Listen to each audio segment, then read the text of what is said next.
How much is that?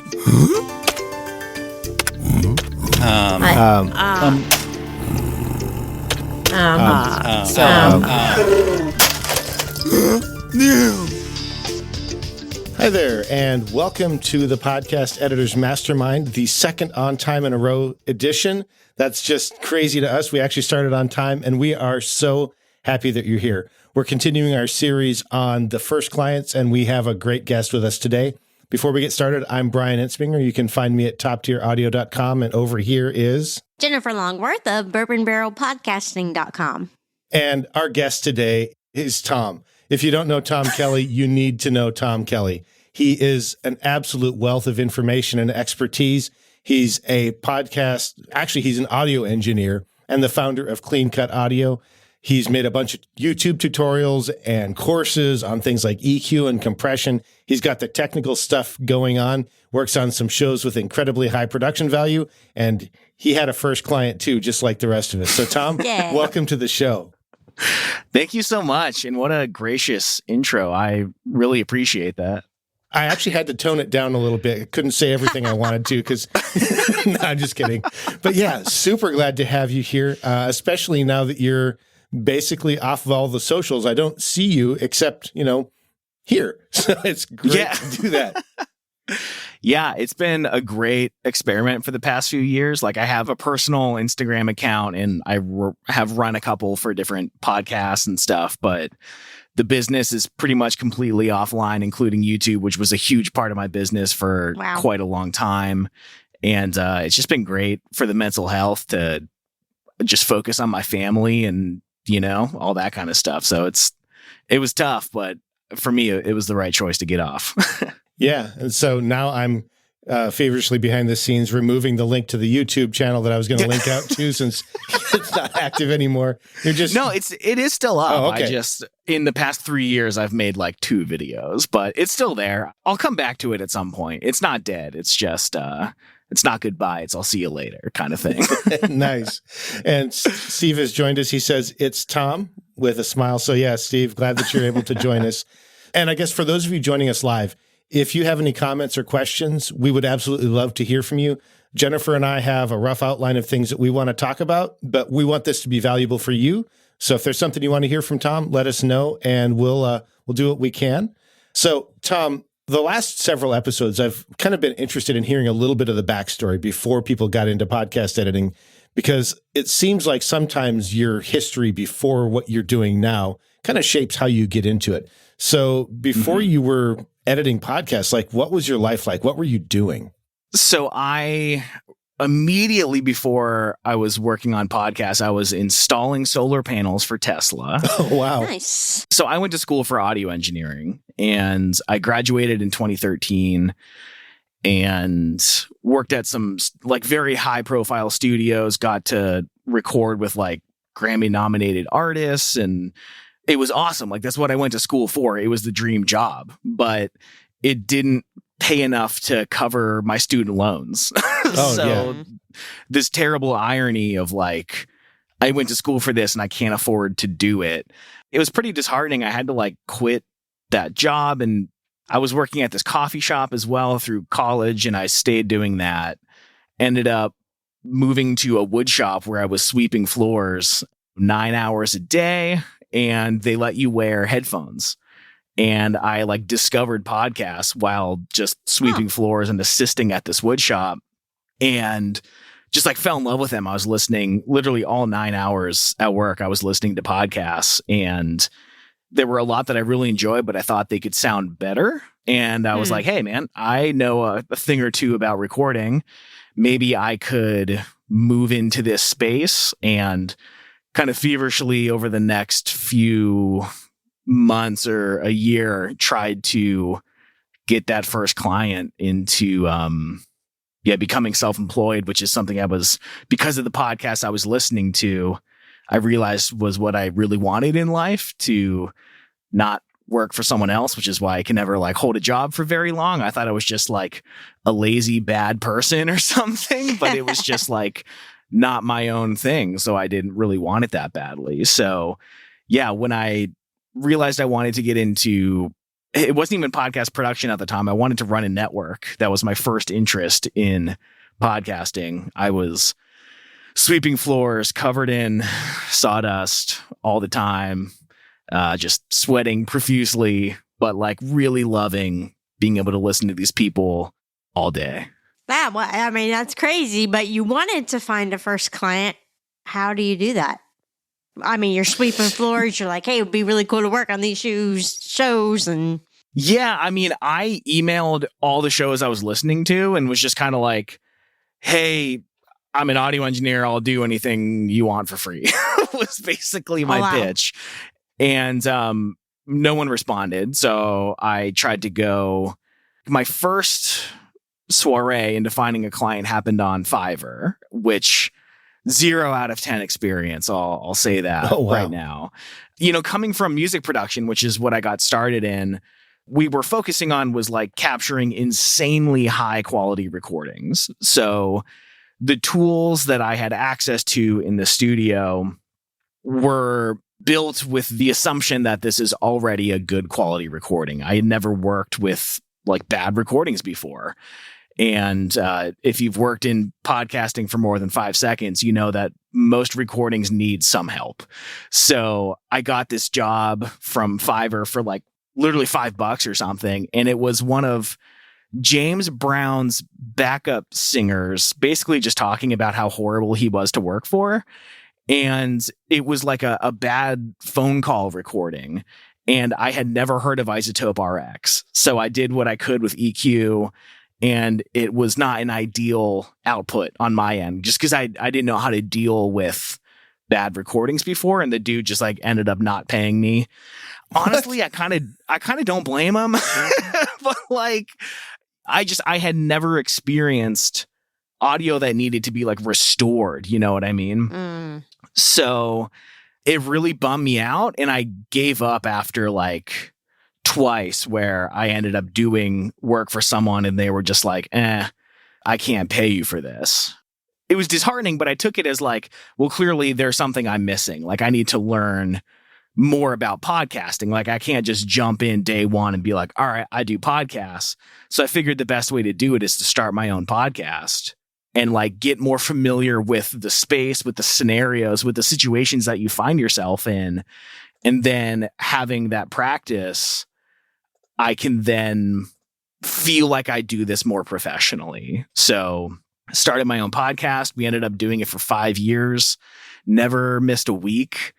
And it was great. It was an awesome experience. And during that, I was thinking like, I don't want to edit for clients. I want to create shows. Like I want to own a network and like help make podcasters was kind of my vision. So then I had my first client for my network, which was some dudes I met in the DC area. They were in this space organization in Washington, DC, and we launched a podcast for them, and I produced their episodes every week for a year. Not only was I not getting paid, I was paying for the file hosting. I was doing their show notes. I was doing the website. I was doing the social media marketing. Like I did, everything but hosted their show at a loss. And I did that for 3 shows for a year, in addition to working 55 hours a week installing solar panels at Tesla. I think I mentioned it before we started recording. I'm terrible at business. No one should work like this, like 10 hours a week at a loss. So around this time, this would have been 2017. And I wanted to learn how to grow my own podcast. And I went to Podcast Movement 2017. And I was telling a lot of people about what I was doing. And everyone seemed really confused. They're like, wait, you're paying to work, like something, are you sure you're like getting this? We're like, nobody understood what I was going for. And everyone was like, they should be paying you to edit the show. And I was like, why would anyone do that? Like I never heard of podcast editing before. I was just doing it, I guess. I don't know. I was feeling really nervous. I'm not like the most social guy. So I'm sitting at this table, this dude's across from me. And it just happened to be the day that Taylor Swift was releasing Look What You Made Me Do. And we ended up talking about it. And it turns out he owns a podcast production company. He's overwhelmed. He needs help. I'm an audio engineer. I've been working on podcasts. And he was the guy who actually gave me my first paid job ever editing podcasts. It took about a year and probably 8 months from the time I first had ever worked on a podcast until I had gotten paid to do one. Wow. And it was still not getting paid very much. But man, I was making money and I was so stoked. So yeah, it was like a long kind of like winding journey to that first subcontracted client. But that's kind of where it all began. It was like January of 2018 was my first, I think it was like $30 for an hour-long episode. Oh, wow. Yeah. So yeah, and luckily I've come a long way since then, but that's where it started. Jesse popped in the comments and said that music production and podcast editing are only similar in being audio and using the same basic tools. I'm wondering, you've obviously had this experience. I see you nodding. I've had the same experience, although I've never produced music to the level that you have, right? I've just kind of done fun stuff. What did you do to learn about those differences and to upskill yourself other than just doing it? I feel like I was really punching in the dark for a little bit. I might have been just like Googling make bad audio, good audio. You know what I mean? And like came across Isotope. But I think I saw Steven here a minute ago. I've got to give him a huge shout out because the Podcast Editors Club is what really helped like ease my transition from music production, which has almost no similarities to dialogue production whatsoever. It helped ease that transition into that by learning just more of the situations that you'll come across, tools. Like I don't know where I heard of Isotope RX. It might have been in that group, but I feel like I owe a lot to Steve in that group for teaching me a lot of the initial things you need to know to get started in podcast production. Yeah, totally. And then you just took that and ran with it and quit your job the next day. Is that right? Honestly, it wasn't that far off. Like, so my first like paid job, it was with a production company. So I was being subcontracted through his company. And pretty quickly I was doing like 4 shows a week. And again, not like a ton of money, but I think within by month 3, I had made like $2,000 editing. Wow. You know, I was installing solar panels in like horrible conditions, super long days, dangerous job, exhausting. Was not my passion to do construction. I was doing that for $16 an hour. So like I realized it wasn't going to take much to be able to match my salary at Tesla. And I think within 6 months I was there. So I was working full time at Tesla for maybe $3,500, $4,000 a month. Actually, no, probably closer to 35, and was able to, I was just crushing episodes for like anyone I could find, and was able to match that and managed to get a promotion at Tesla that allowed me to then go part-time, which like it was great. So I ended up going part-time, and then over time, I just slowly phased myself out of my job while maintaining health insurance. I was working like 3 hours a week at Tesla, and I was editing, I think, 25 podcast episodes a week. Wow.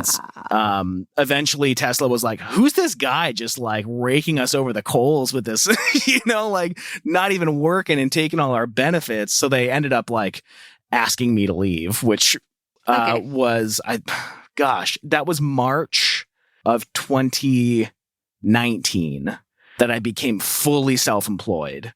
But it was around August of 2018 that I was mainly relying on podcast production money to like support my life, which so it happened super quickly, but I was just like, I was so hungry for it. Like once I realized I could make my own money, just like chilling at home, I had my dog in the chair next to me, I could like listen to podcasts all day. I just wanted it so bad. So I was emailing anyone I could about like, I'm super cheap because I'm pretty quick at editing. I can give you a good rate, and was just taking as much work as I could. And learned how to edit super fast because doing that many shows a week is just, breakneck speed. But it's definitely paid off. I do 2 shows a week now, and it's supporting a family of 4. It's Wow. pretty awesome. Yeah. So I'm super grateful. Like, it was, those first clients were really, really tough, like bad audio, boring shows, didn't pay very much, but it was just enough to like inspire me. And just every new client pays more than the last. And that's kind of been how I'm running my business now. Steve popped into the comments. He said that you made it faster than he did. While he was working full-time editing, it still took him 3 years to make more than the old day job. Well, I kind of felt grateful at that point that like I got paid so little at my day job that it didn't take much to replace it. Like if I was had like a really cushy office job, I would have had to have, had my lifestyle maybe fluctuate a little bit, but I was making so little, it was easy for me. Although, I feel really lucky that I totally fell under the radar when I was working at Tesla, and they let me work so little. Like, it was crazy. That is not a situation that should have happened. And like, I feel like I'm never like the lucky guy that like cool situations happen to, but that was a miracle. I mean, it was so great. I got pretty lucky with that. So are you taking new clients currently? Not really. Like, I'll entertain a call, I guess, but a lot of what I'm focused on now. So like, back in the early days, I was just editing professional interviews, right? So a host interviews a guest and you clean it up, put some music in, and you ship it. Like, that's all I was doing. It's fine, but as like someone who originally wanted to be a music producer, the appeal of working in audio was to be a part of the creative process. And I do think that there is a lot you can do with a simple edit to express creativity in a way of like accomplishing a difficult edit, but it's not so much of like your fingerprint on the product. You know what I mean? So I've kind of transitioned because of this client that I have now that I've been working with for the past 2 years. It's a lot more involved of a production. And the thing that I really enjoy about their show and what I'm looking for in new shows is not so much like we have a podcast to promote a product or a service. The podcast itself is the product, which I know for many podcasters, that's kind of the dream, right? To just be a podcaster. And those are kind of more of the people I'm working with and looking to work with more in the future.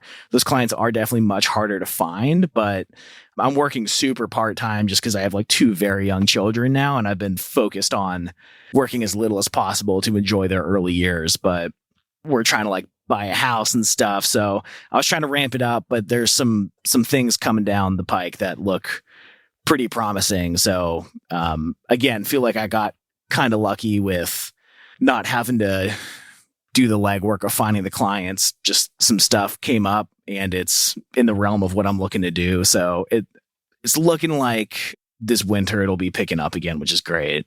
Wow.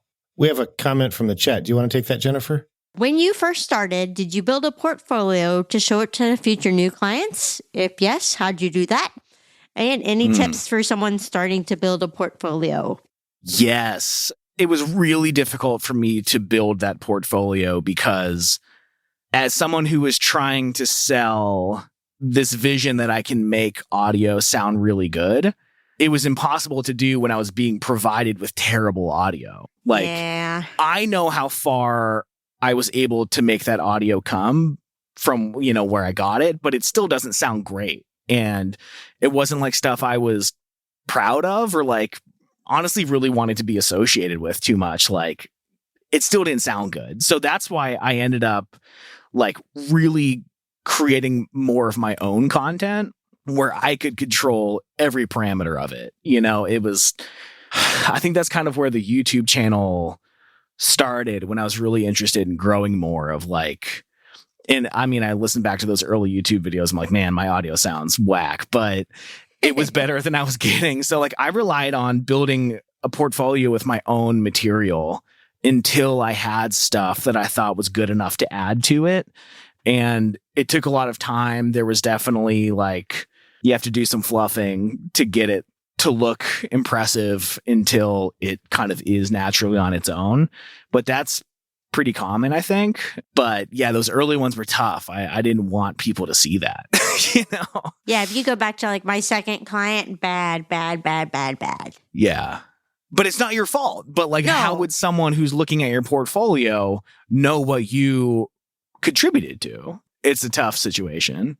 It is. I've definitely been on the same kind of situation where you are, where the real miracles that I've worked still sound like a turd, right? You just don't know how bad it was before I got it. And so those, you don't want to put that on your portfolio page because there's no way to really describe what happened to that audio or even present a future state, one that lets people know this is actually not the kind of product I want to put out. You should record better than this. And two, not throw the client under the bus, assuming you're working with client audio. Exactly. That's one of the things. I don't really have any before and after right now because I don't really want to show my client's work product. Mm-hmm. And I think I've got one piece that I did work with a client to put it together.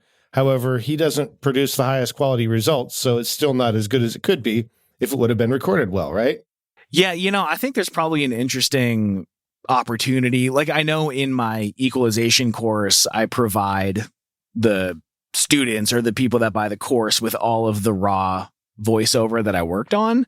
So it could even be a thing where like you ask a friend or you find raw recordings elsewhere to then be able to show it before and after, where it doesn't need to be your client, but it's still a voice file that you have access to.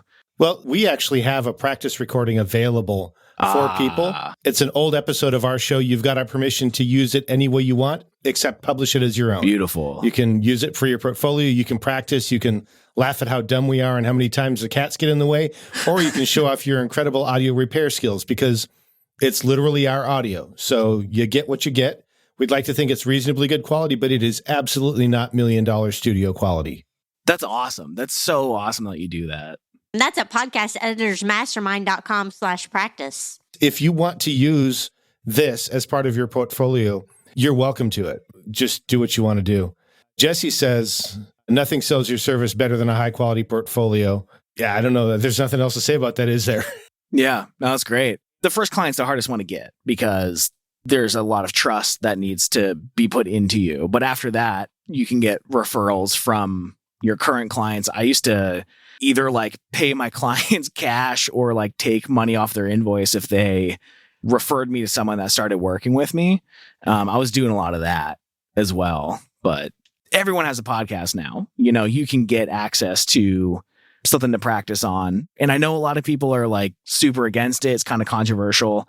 I'm a big fan of working for free. I do it all the time. To this day, I still do it. If it's something I really am interested in being a part of or working on, I'm like looking to get into cinematography a little bit more. So I'm like filming stuff for local businesses. I'll go in if I like what they're doing. Hey, I'll do a bunch of work for you for free just because I want to get practice using my camera. Like that's also some really good leverage that you have. Don't do it for too long. Don't hurt yourself if you can't maintain it, but it's a good way to get some of those initial recordings as well. Controversial, I know, but it's worked for me. I don't know. It is. My first client was for free. I've shared that. It's not what I necessarily recommend, but sometimes that's how it is. And I want to see people get off of platforms that devalue our work. But at the same time, I don't want to shame anybody for where they started, right? You start where you start and you move on from there, hopefully. We've talked about your Fiverr client, the production company. Did we talk about your first client of your own? Oh, we haven't.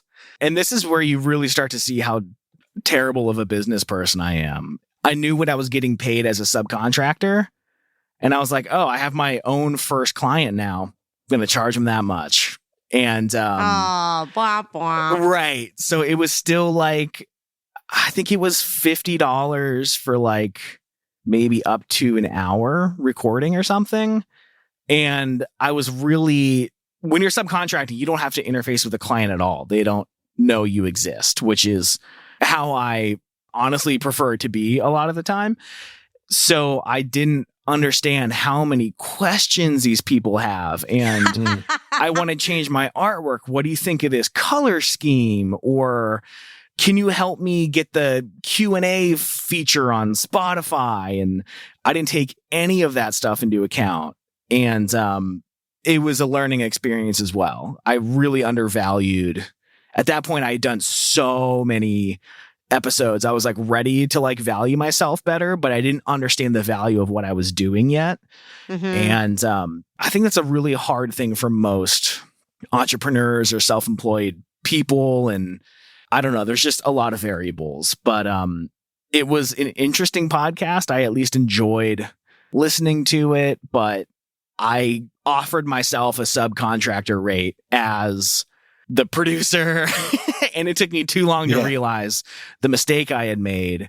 And honestly, I think that affected me for like quite a while. Like I set my own base level super low and it took me a long time to catch up to where I probably should have been at the start. So, yeah, that's probably something super important for people to learn. I don't know where you can learn that kind of stuff, but how did you work through that? How did you determine like, okay, I've set this too low. It's time for me to increase it and then work through that. Cause there's an emotional baggage that goes with making those changes, right? I'm still awful with it. Like, I think, my rates are definitely much, much higher, like nearly like 10x what they were, but I'm still doing weird stuff all the time where I just give people discounts they didn't ask for, like feel bad. I feel bad all the time. I think everyone's always mad at me and stuff. Like, I don't know. I just had one of those childhoods, So it's hard for me to ask for what I want or what I think I'm worth. I don't know if everyone struggles with that kind of thing. So to answer your question, I'm still working through it. It's tough. Like, it's really hard. I was doing work for someone, just kind of like they just needed like a 4-episode thing and they asked how much I charged. And like, I kind of knew them. So I was like, oh, it's usually this much, but I'll do it for you for this much. I don't know why I said that. Like, there was no reason to just offer up a discount. I think I'm just so grateful that I don't install solar panels for $16 an hour that sometimes I'm like, anything more than that is perfect. Like, I don't know. I'm a terrible businessman. I'll be the first to admit it. Well, I'm right there with you. So that's actually part of why this mastermind was started. Yeah. Was because before the show, like 2 years before the show, we were getting together and talking about what are you charging? And Carrie would tell me, Brian, you need to charge more. And I'd be like, okay, I'll do that. And then she'd say, when? I'm like, I don't know. Right? But I feel like I'm worth it. But I think, wasn't it Daniel that within like 6 months, he had already doubled his rates? Yeah, Daniel did. And basically, I don't know that anybody pushed back. And so we're not trying to sell, hey, you should double your rates. I know that there are people out there saying that. It could be true. What we're saying is if you're in a community of people who can help you get some perspective on what you're doing and what you're charging for, that can be very helpful. And I know that was it last episode, I think we talked with Jesse McCune, who has Tansy Astor Academy. And part of what they do, if you pay for it, it's not a free community, is offer some of that perspective. Steve Stewart also has a paid community over at Podcast Editor Academy. Who would have guessed a nice name like that? Both of those are available for those that are watching that want to gain some of that business acumen, because it's hard. There's the analytical side of it, the facts-based part of it. There's also the whole, but people are not going to like me anymore part of it. And for me, the numbers are pretty easy. The people aren't going to like me part's a bit harder. And so you have to learn what you got to work through, right? Totally. That's been the hardest part of this journey, honestly, is like navigating these weird client relationships feels hard because there's like money involved. So like how does that affect things? It's definitely the most uncomfortable part for me. Like, in a perfect world, I'm in a dark, cold room alone. I never have to talk to anyone. I'm just doing my work. Aww. I get paid. And honestly, that's what most days look like. I know my room looks nice and bright and cheery in here right now, but these lights are coming off. The second we're done recording, I like this place dark, cold, and not having to communicate with anyone, man. I don't know. It's tough. I'm lucky that I have very good ones now. And there's people that like through the job, I consider them friends. Obviously, that could complicate a relationship as well. But I just feel like I've gotten lucky now where it's not such a huge impact on my career or daily life as tough client communications. One of the things that kind of sits in the back of my mind, and I think we've already touched on this a little bit, you're in a situation now where to the best of my knowledge, you're not subcontracting anymore. You're working Correct. for your own clients. It sounds like you're not actively pursuing those. You've got kind of this stream of stuff coming to you. And, without revealing any secrets, what can you share with us about what you're doing now that's helping you gather clients? Yeah, I mean, like I said, I reached out to anyone I could in the early days, just trying to get my name in as many people's minds as possible. I haven't had to do any outbound anything in like years, which has been really cool. It's all been referrals. And honestly, like the one client I have right now, they're called True Crime Obsessed. They're a really amazing podcast out in New York. I was referred to the job by someone who liked my YouTube channel. I had never met this person, never talked to them in my life. They emailed me and said like, hey, I work on this podcast. I can't anymore. And they asked if I knew anyone who would like to take it on. I like your YouTube channel. Would you like to set up a call with them? So like referrals from people I don't even know through my YouTube channel has been really the biggest thing for me, which is why I like wrestle every day with like, I'm not ready to like get the YouTube channel going again, but I know it has been the centerpiece of my entire business of just kind of trying to selflessly give what I've learned at college, what I've paid hundreds of thousands of dollars and so much interest for, Yeah. with the knowledge that it might possibly come back somehow. And it definitely has. Like a lot of it's been through my YouTube channel, which is like extremely small still.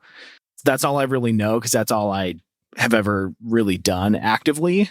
And I know that can't just be like replicated by everyone, but one of the early podcasts I liked listening to, it is called Mixer G.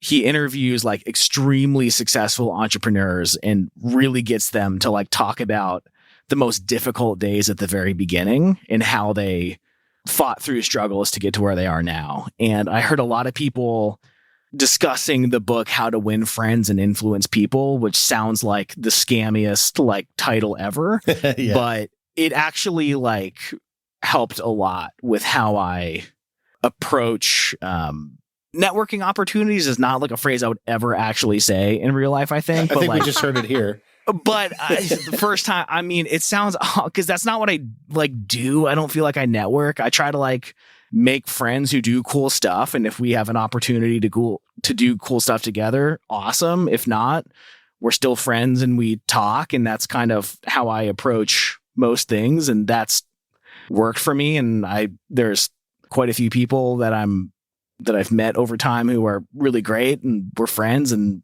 it's great. I don't know. No complaints. When you're doing those videos, do you ever kind of struggle with the whole imposter syndrome? Like, why am I the person doing this? What if somebody that knows more comes along behind me? Yeah, I think I perceive it differently, but it definitely is. Like, I'm afraid, I'm constantly afraid someone's going to be like, you said something wrong and like correct me publicly or something. Which I think is the same thing. Like, I don't know enough to actually put out a coherent video. Part of the problem is I've never like really scripted one or planned one. I kind of just hit record and talk until I'm done. Nice. That's the vibe I want to capture, but it also leaves yourself open for like, I think I said volume instead of loudness, and this random dude ripped me to shreds for it.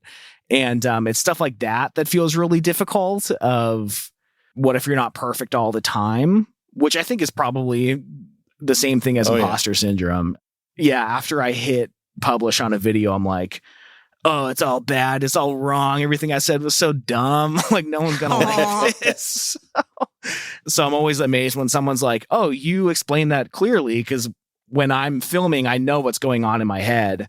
And I'm like, this is terrible. Like, this isn't going to make sense to anyone. So yeah, I guess I totally do have imposter syndrome. Part of the reason I asked that was I made Hindenburg videos for a while, just like quick tutorials. And I constantly was like, one, why would anybody watch me? I'm just some random dude that edits podcasts. Two, what if the people at Hindenburg see what I'm doing and get mad at me? Right. Right. And all of that stuff. And what I found out like a year into it was actually they were very happy that somebody was doing it. Of course. Because they have the perspective of the person that wrote the code, but they don't have the perspective, especially being a Danish company, they don't have the perspective of the American guy trying to explain it to his audience. So they were actually thankful that I did it. Now, after that, I stopped making videos, of course, but it's been a couple of years. But it was a thing for me to work through to press publish that first time. And it was probably like a 5-minute video, like, here's how you use the voice profiler or something really simple, but it's questions people have. And that's, I think, what is valuable.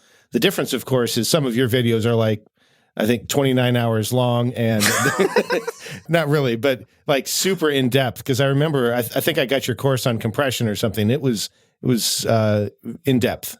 Yeah, the EQ course is like just over 7 hours long, I think.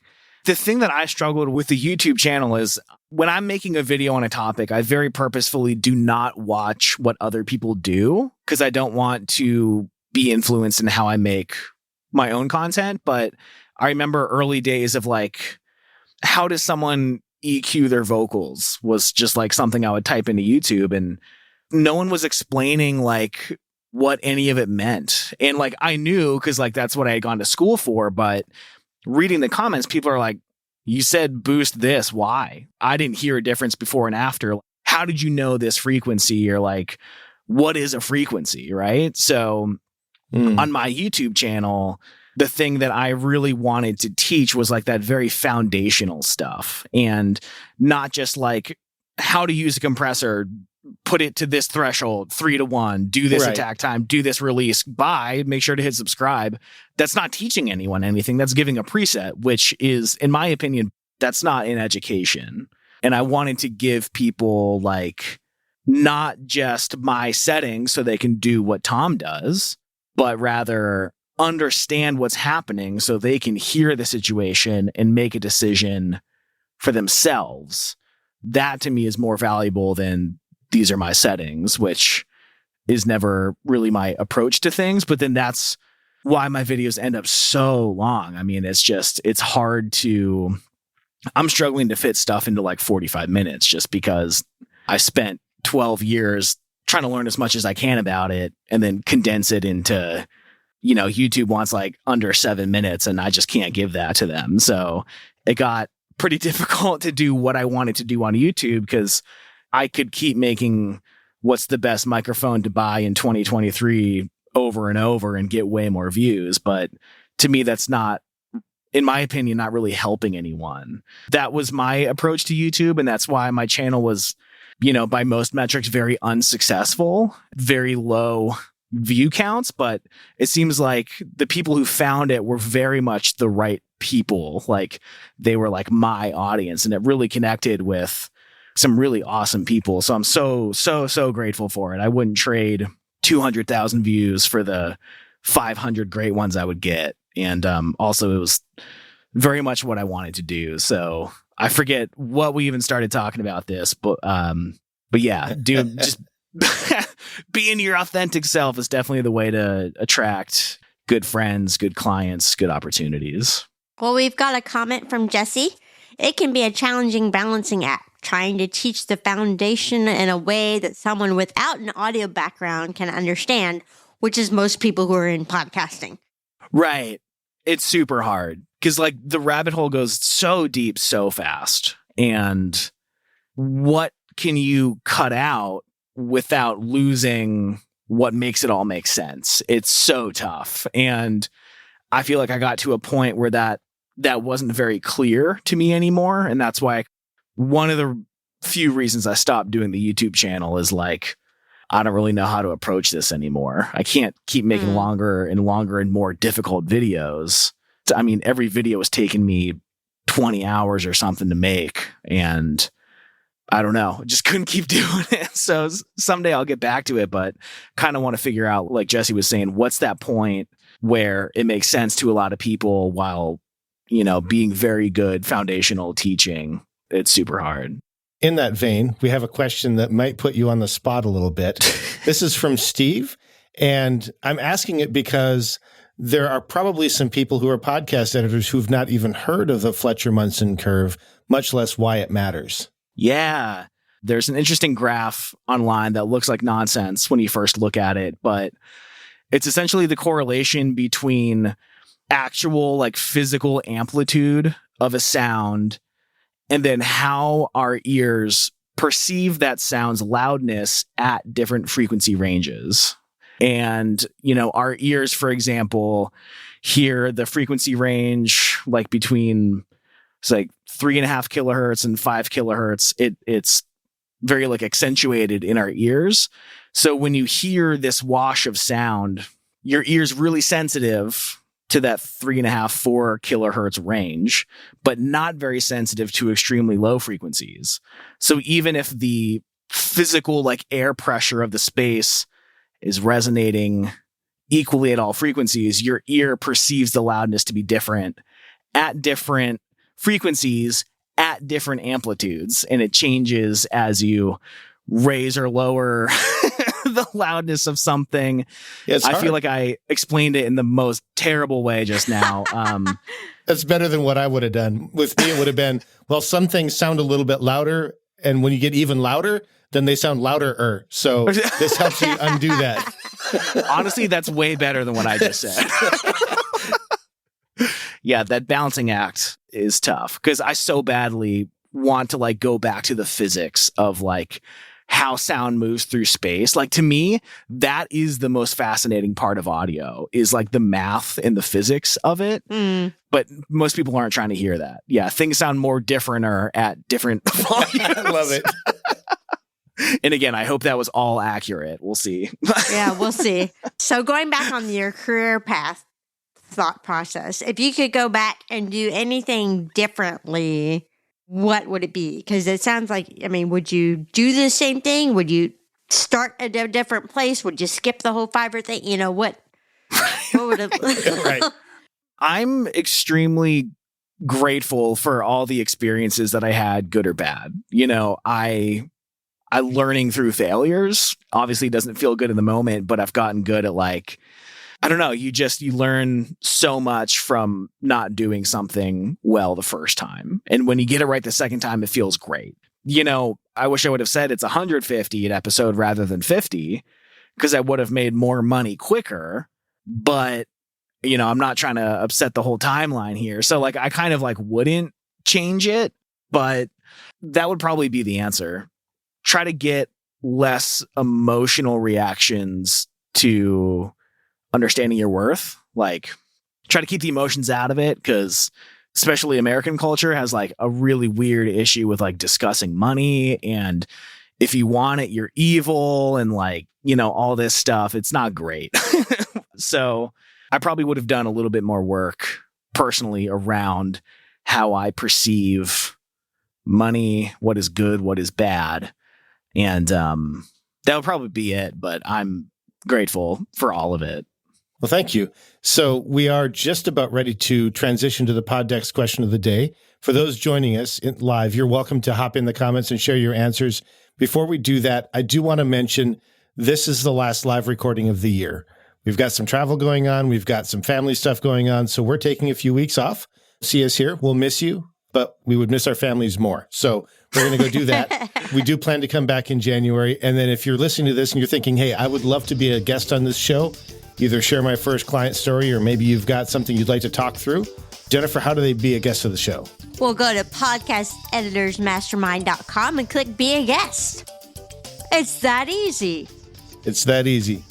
So, Tom, Poddex question of the day. We actually have Poddex. We're not just making up these questions. So I need a number from 1 to 5. Ooh, I'm going to go right down the middle with 3. 3, I think, is our most popular number.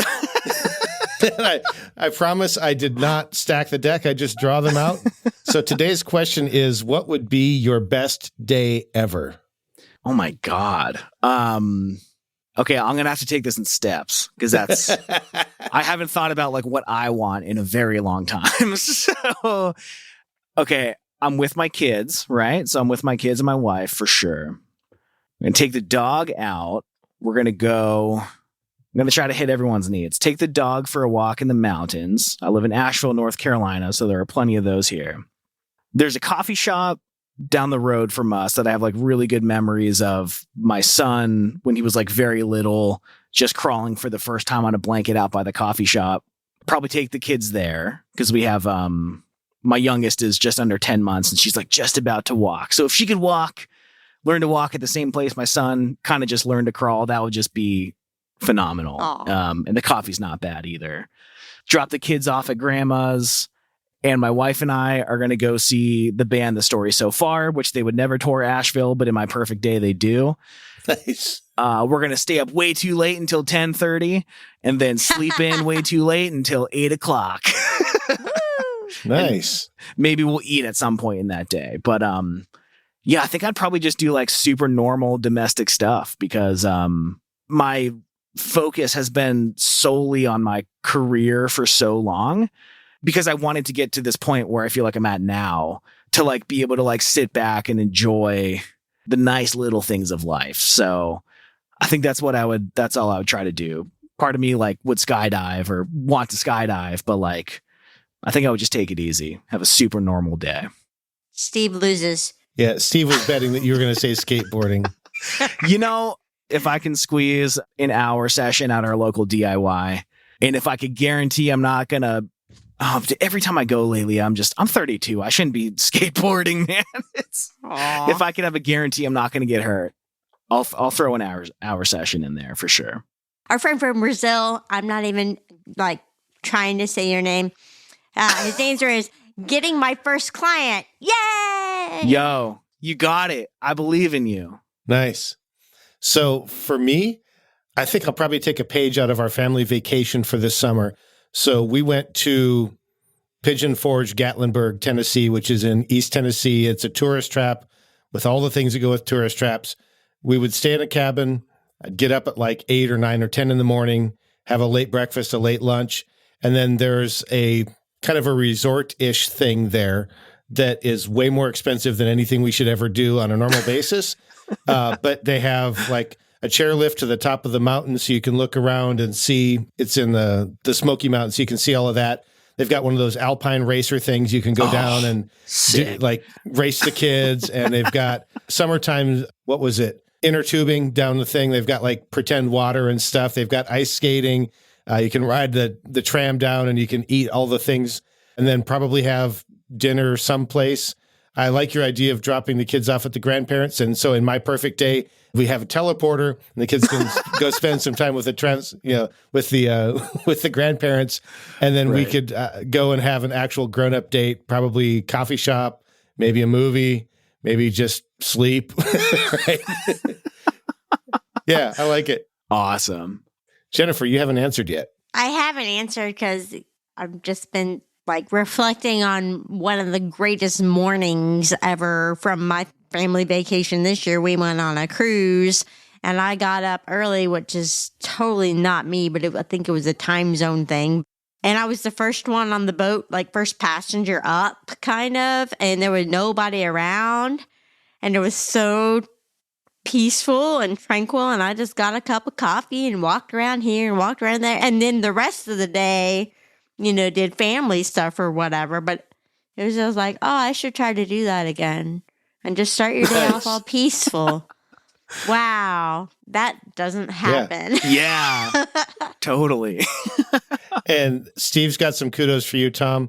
He said this is the longest and best Poddex question and answer ever. And you picked the question and you gave the first answer. You set the stage, you brought it, and we all had to deliver too. So thank you. Oh, man. If you let me keep going, this would end up being a much longer ordeal. So yeah, unfortunately, we will have to cut it off because I've got to get the kiddos in bed. Apparently, being a parent doesn't stop.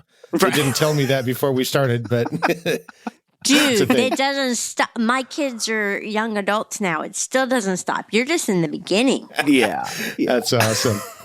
Well, Tom, thank you so much for being here. I can't tell you how much I appreciate this. It's been super fun, super insightful. We've never had anybody talk through their first 4 client experiences with us before. So thank you so much. I'm Brian Etzminger.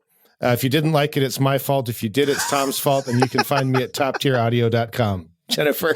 I'm Jennifer Longworth. You can find me at bourbonbarrelpodcasting.com. All right. I'm Tom Kelly. It's kind of hard to find me, but I'm on Instagram at tkells, TKELLZZZ. And if you have any questions about audio or podcasting, I will sit down and answer all of them. Awesome. Yeah, I'm going to have to get that link from you because I do want to get people to connect with you. And then unable to join us tonight were Daniel Abendroth at rothmedia.audio and Carrie Caulfield, who you can find at carrie.land. It's Carrie Land. It's a scary place, but she's fun. She's wonderful. You should go check her out. So if you joined us, thank you for being here. If you caught us later, we really appreciate you. Bye. Bye. So how much is that?